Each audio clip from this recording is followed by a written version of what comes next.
going to start simple interest. So we have taken first question. Alicia deposited an amount in bank which gives 10% simple interest if she gets rupees 45,000 after 5 years. Find the amount deposited by her. Okay, Alicia ने bank में कुछ amount deposit किया जिस पर उसे 10% simple interest मिलता है.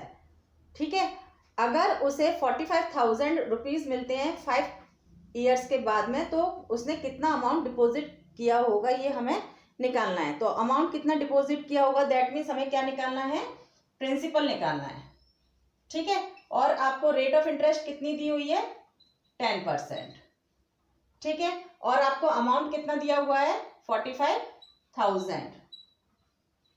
Okay, और टाइम कितना दिया हुआ है, 5 ईयर्स. ठीक है, ये हमें सारा क्वेश्चन में गिवन है. अब हम क्या करेंगे, इसको सॉल्यूशन स्टार्ट करेंगे. तो सॉल्यूशन में आप हमें पता है कि P इज इक्वल टू, इसका क्या फॉर्मूला होता है, A upon 1 plus R upon 100 into T. This is the formula for calculating the principal. Okay, अब रख दीजिए वैल्यूज आप. P is equal to amount कितना दिया हुआ है, 45,000. 1 प्लस R कितना दिया हुआ है, 10% अपॉन 100 इंटू T 5 दिया हुआ है.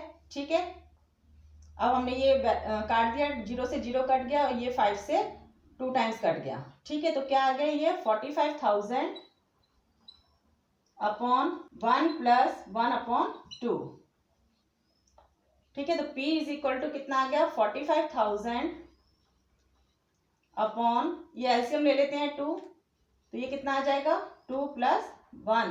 ओके, तो ये कितना आ गया, 45,000 3 अपॉन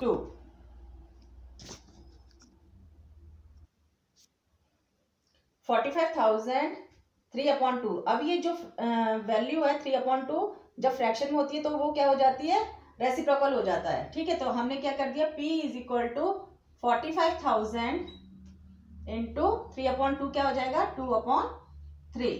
ठीक है, अब ये 3 से कट रहा है 15,000 टाइम्स. ओके, तो 15,000 इंटू 2 कितना होता है, 30,000. ठीक है, और यही हमसे क्वेश्चन में पूछा गया था कि what will be the principal.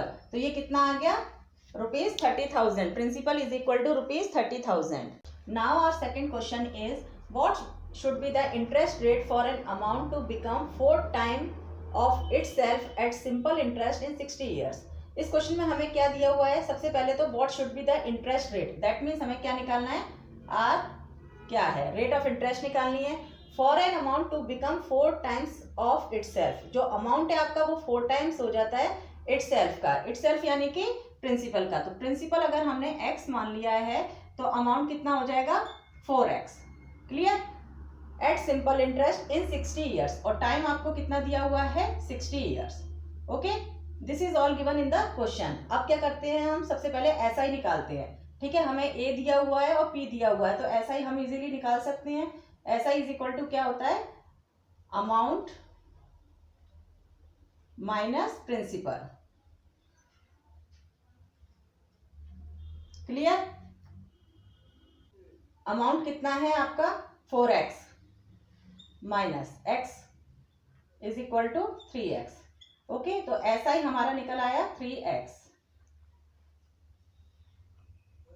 Clear, अब हमें आगे क्या करना है कि टाइम हमें कितना दिया हुआ है, 60 ईयर्स, लेकिन हमें क्या निकालना है, रेट ऑफ इंटरेस्ट. ओके, तो रेट ऑफ इंटरेस्ट का फॉर्मूला क्या होता है, rate of interest is equal to SI into 100 upon P into T.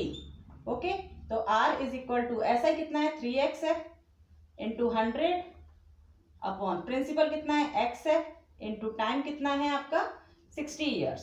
तो 0 से 0 कैंसिल हो गया, और ये x से x कैंसिल हो गया, और 3 1 जा 3 और 3 2 जा 6. ओके, और ये 2 5 जा 10. तो R इज इक्वल टू कितना आ गया आपका, 5%. तो this will be the answer of this question, और यही हमसे क्वेश्चन में पूछा गया था कि what should be the interest rate. Now our next question is the simple interest of rupees 6400 in 7 years at 9% per annum will be same as simple interest on rupees 12,600 at 4% per annum in how many years. हमें इस question में क्या दिया हुआ है कि 6400 हमें क्या दिया हुआ है, प्रिंसिपल 6400, ओके, और 7 इयर्स टाइम दिया हुआ है, और रेट कितनी दी हुई है, 9%, ओके। तो सबसे पहले हम इसका सिंपल इंटरेस्ट निकाल लेते हैं। क्या होता है फॉर्मूला सभी को पता, P into R into T upon 100, ठीक है। तो इसमें पुट कर देते हैं, प्रिंसिपल कितना है 6400 इंटू आर कितना है 9%, ईयर्स कितनी है 7, ओके।